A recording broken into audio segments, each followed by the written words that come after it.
where the other stakeholders may live and who are those folks and how they help support this to help you grow and mature and build the program.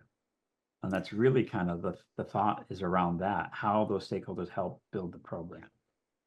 Yeah, so the first thing I want to say here is I have never met anyone who doesn't have an opinion about what can go wrong. I have met lots of people who have been shut down in various ways. Yeah. Debates over what's a threat, a desire to use a kill chain or some other relatively jargon-rich system.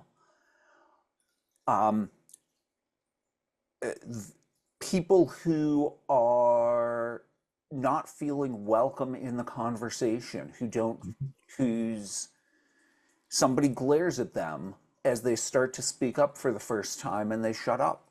And I think it's so important. All of the people who the company is paying to be there, we're paying for their brains.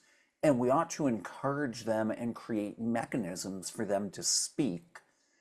And so when we talk about stakeholder support, having an opportunity for people to come together to talk about what can go wrong in a supportive, inviting, effective, meaningful way is just so important. And one of the things that I see when I work with organizations is the value of labels on work.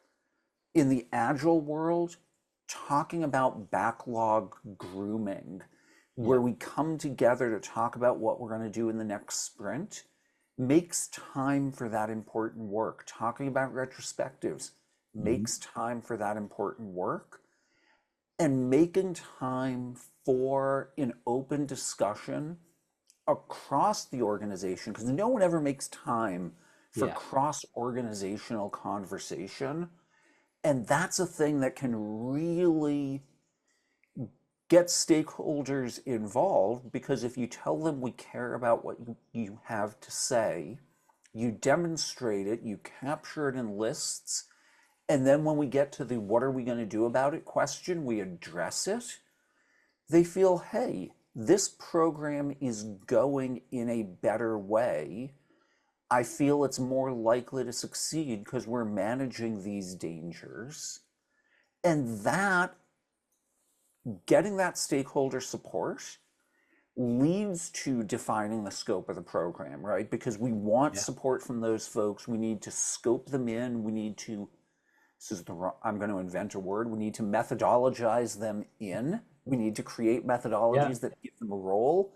And then we put it into action.